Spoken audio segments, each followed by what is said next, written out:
शिवा का अभिन्न और मूल रूप है। जब जब शिव शिवा एकाकार होकर विभिन्न रूपों में प्रकट होते हैं, तब तब नवीन घटनाएं घटित होती हैं।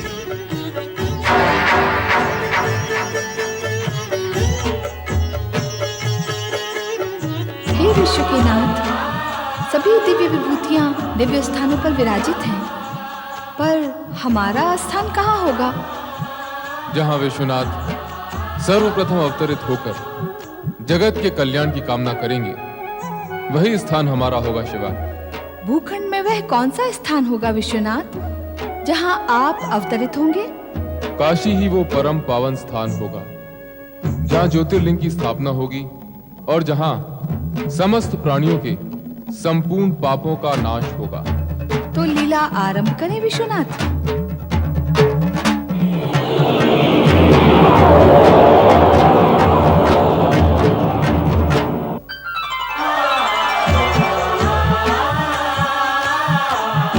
शिव लीला में तुम भी सहयोग करो शिवा।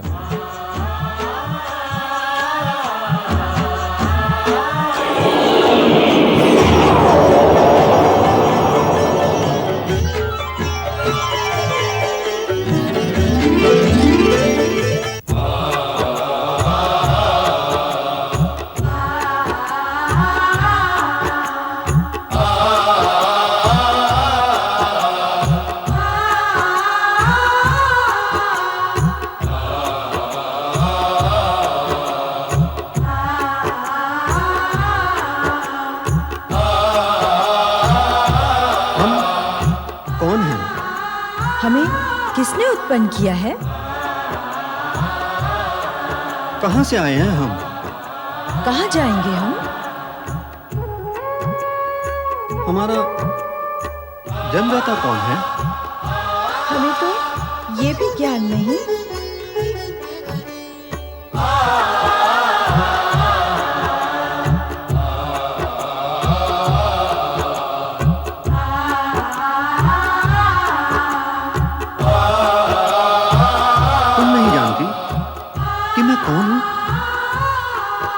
नहीं, मैं नहीं जानती कि तुम कौन हो,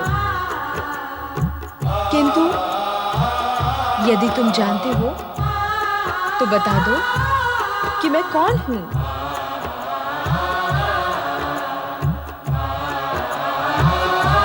अच्छा, तुम आई कहां से हो? मैं जहां से तुम आए हो। मैं कहां से आया हूं?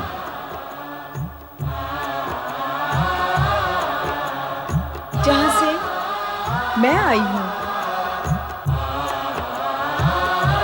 तुम कहां से आई हो? मैं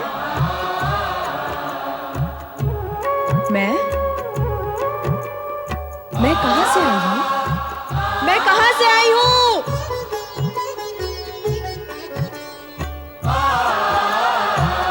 मैं कहां से आया हूं?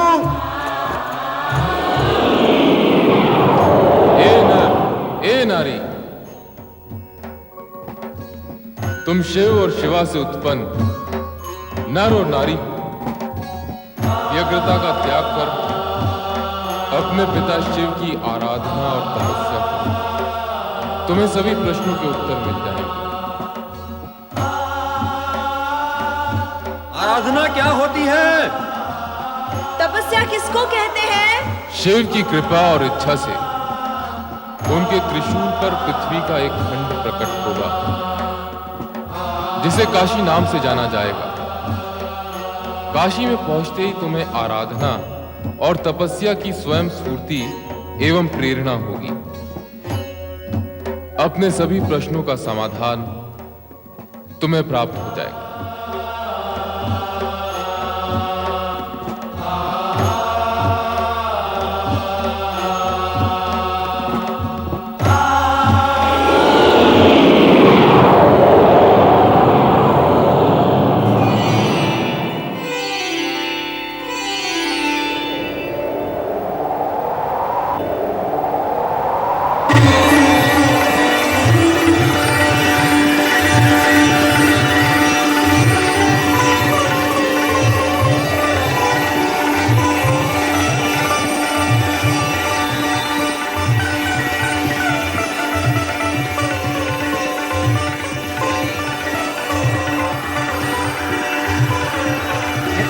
काशी है। हाँ, यही काशी है।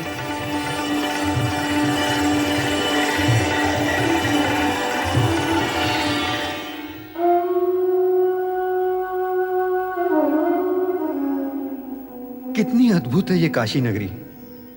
मन प्रसन्न हो गया। ऐसी अलौकिक नगरी देखकर आंखें धन्य हो गई। मन में ऐसी प्रेरणा जागृत हो रही है कि हमें शिव आराधना करनी चाहिए। मेरी आत्मा भी इसकी इच्छुक है। नमः शिवाय। ओम नमः शिवाय। ओम नमः शिवाय। ओम नमः शिवाय। ओम नमः शिवाय। ओम नमः शिवाय। ओम नमः शिवाय। ओम नमः शिवाय। ओम नमः शिवाय। ओम नमः शिवाय। ओम नमः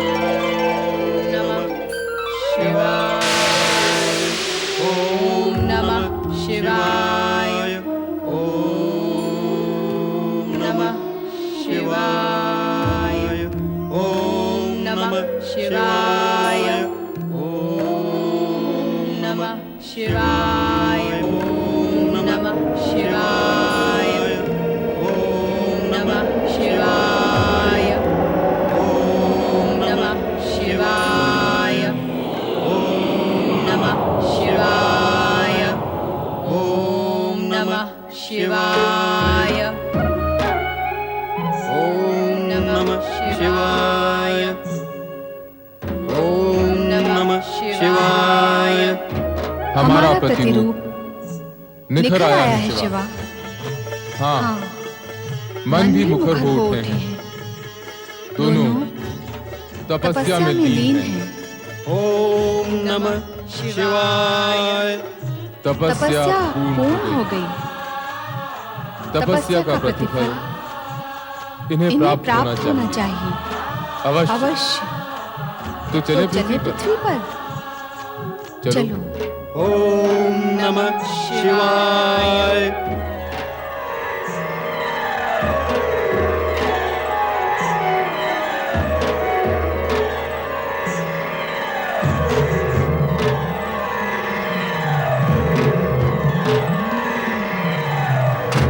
ओम नमः शिवाय। आंखें खोलो। हमसे उत्पन्न पुरुष एवं प्रकृति आंखें खोलो।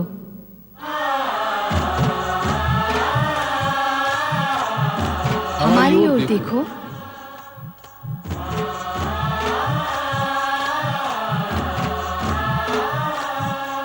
हम तुम्हारी तपस्या से प्रसन्न हैं।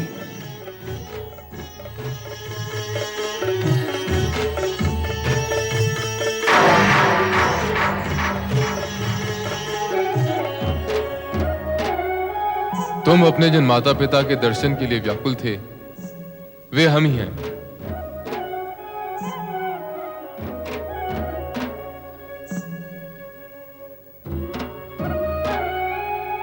तुम जानना चाहते थे कि तुम्हारी उत्पत्ति कैसे हुई। वे हम ही हैं जिनके द्वारा तुम्हारी उत्पत्ति हुई है। मैं तुम्हारा पिता हूं। मैं तुम्हारी माता हूँ। आपका नाम क्या है? मेरा नाम शिव है। आपका नाम क्या है? मेरा नाम शिवा है। तुम दोनों ने हमारी आज्ञा का पालन करते हुए आदर्श नर नारी का रूप प्रस्तुत किया है। हम तुम दोनों से प्रसन्न हैं। कहो, तुम क्या चाहते हो?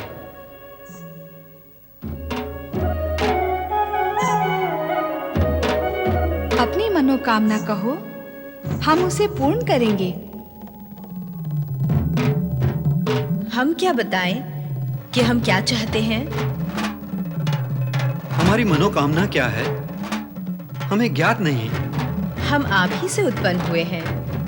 आप ही बताएं कि हमें क्या मांगना चाहिए। हाँ, उचित यही होगा कि आप हमें बताएं कि हमें क्या चाहिए। प्रभु, हमसे उत्पन्न इन जगत के प्रथम नरनारी युगल की तपस्या को अमर करने के लिए आप सदा सदा के लिए काशी विश्वनाथ ज्योतिर्लिंग के रूप में प्रतिष्ठित हो जाएं। आपके ज्योतिर्लिंग की आराधना से काशी में मुक्ति कामना से आए आपके भक्तों का कल्याण होगा। तथास्तु। तथास्तु।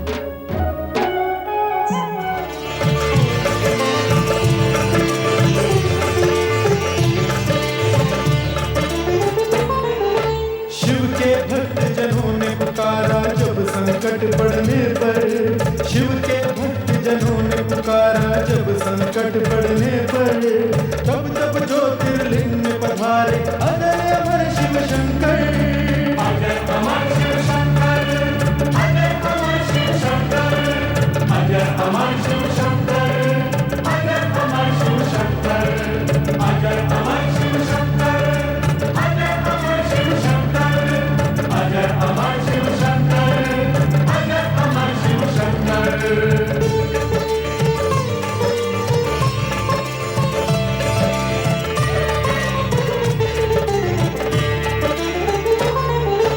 काशी नगरी वाराणसी में ज्योतिर्लिंग है विश्वेश्वर, मुक्ति धाम है ये काशी जो शिव जी का है प्रिय नगर। अविमुक्तेश्वर लिंग है जिसकी स्वयं प्रभु ने स्थापना की, इस लिंग की हर शिवगण ने पाशुपत योग से पूजा की। यह पे प्रकृति और पुरुष ने शिव शक्ति का ध्यान किया, उनको अर्पित होके अर्जित यह पे मन का ध्यान किया। काशी के विश्वेश्वर लिंग की महिमा कहीं न जाए, इनके दर्शन करके मानव पाप से मुक्ति पाए। विश्वनाथ शिव की जय हो, विश्वनाथ शिव की जय हो, विश्वनाथ शिव की जय हो, विश्वनाथ शिव की जय हो, विश्वनाथ शिव की जय हो, विश्वनाथ शिव की जय हो, विश्वनाथ शिव की जय हो, विश्वनाथ शिव की जय हो। काशी विश्वनाथ ज्योतिर्लिंग की कथा सुनाने का अभिप्राय यही है कि आराधना व तपस्या कभी किसी की व्यर्थ नहीं जाती। हाँ भगवान, संपूर्ण कथा का भावसार यही है कि आराधना भक्त को भगवान तक पहुंचाती है। परमपिता, आपने अत्यंत सारगर्भित कथा सुनाई है। ये कथा संपूर्ण जगत के लिए आदर्श प्रस्तुत करती है। संपूर्ण जगत इसका लाभ उठाए, यह उत्तम है, किंतु तुम्हें भी इसका लाभ उठाना चाहिए पुत्र नारद। इसमें तो शंका है ही नहीं परमपिता। है कैसे नहीं? तुमने कथा सुनाने से पूर्व ही पार्वती की आराधना सफल होने में शंका प्रकट की थी। यह कथा भविष्यवाणी भी करती है कि पार्वती की आराधना अवश्य सफल होगी। परमपिता, यदि आपकी कृपा होगी तो अवश्य सफल होगी। फिर भूलते हो नारद, पार्वती मेरी नहीं शिव की आराधना कर रही है, इसलिए उसकी आराधना शिव पूर्ण कर सकेंगे, मैं नहीं। सत्य ही है, जिस प्रकार अर्ध नारीश्वर से उत्पन्न नर नारी को भी शिव दर्शन के लिए अनेक प्रकार के कष्ट उठाने पड़े और समय लगा, उसी प्रकार पार्वती को भी सफलता और कृपा प्राप्त होने से पूर्व समय अवश्य लगेगा। कामना पूर्ति के पूर्व ही पार्वती को अनेक प्रकार की नारी लीलाओं से विचरना होगा।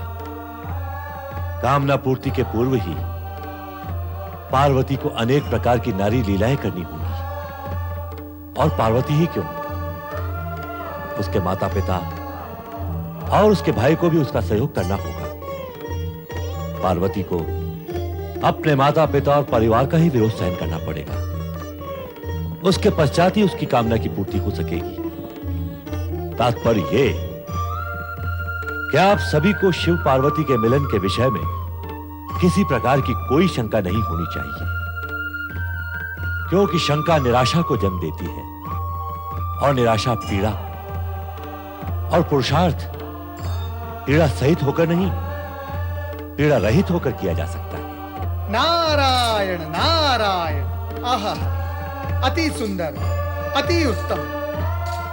ऐसा ब्रह्म वाक्य इससे पहले कभी नहीं सुना। सुना देवराज, पुरुषार्थ पीड़ा रहित होकर किया जाता है, पीड़ा सहित नहीं।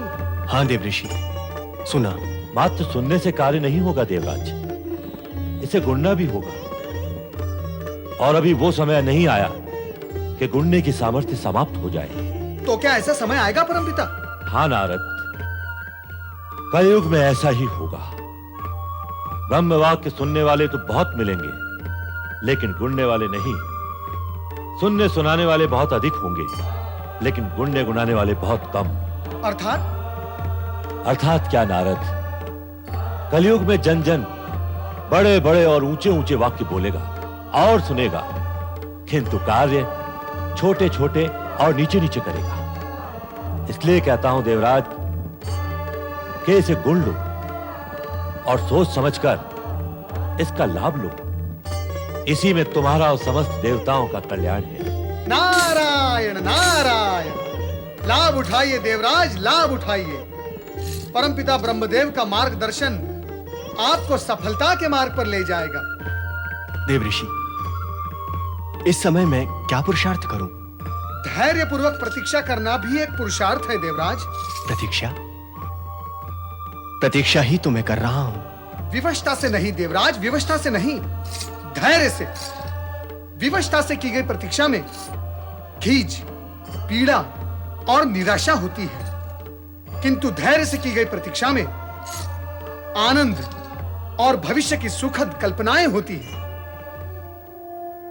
दुख तो इसी बात का है कि इन सब बातों का ज्ञान होते हुए भी तारकासुर के अत्याचारों ने मेरे विवेक और मेरी बुद्धि को कुंठित कर दिया है। मेरा विचार है अब हमें चलना चाहिए देवराज। क्षमा करें ब्रह्मदेव, हम आपको बार बार आकर कष्ट देते हैं। वो तुम्हारा अधिकार है देवराज। नारायण नारायण। तो अब भविष्य में क्या कार्यक्रम है देवराज? ऐसे ब्रह्म वाक्य सुनने के पश्चात धैर्य पूर्वक प्रतीक्षा करने के अतिरिक्त और क्या कार्यक्रम हो सकता है देवऋषि? ब्रह्मदेव ने काशी विश्वनाथ ज्योतिर्लिंग की इतनी अर्थपूर्ण कथा सुनाई, उसका कुछ भी लाभ नहीं उठाएंगे? नारद, देवराज मेरा अभिप्राय नहीं समझ रहे हैं। मां, मैं समझा देता हूं। अर्धनारीश्वर के तन से उत्पन्न नर नारी को शिव कृपा और शिव दर्शन शिव आराधना से ही प्राप्त हुए थे। पार्वती को भी शिव आराधना से ही शिवजी प्राप्त होंगे। इसीलिए मनोकामना पूर्ति और सफलता के लिए शिव आराधना अनिवार्य है। शिव आराधना करने से शिव प्रसन्न होकर मनवांछित फल प्रदान करेंगे। ब्रह्मदेव, केवल मैं ही नहीं, हम सभी देवगण मिलकर शिव आराधना करेंगे। हाँ, अवश्य करेंगे। कल्याण भव।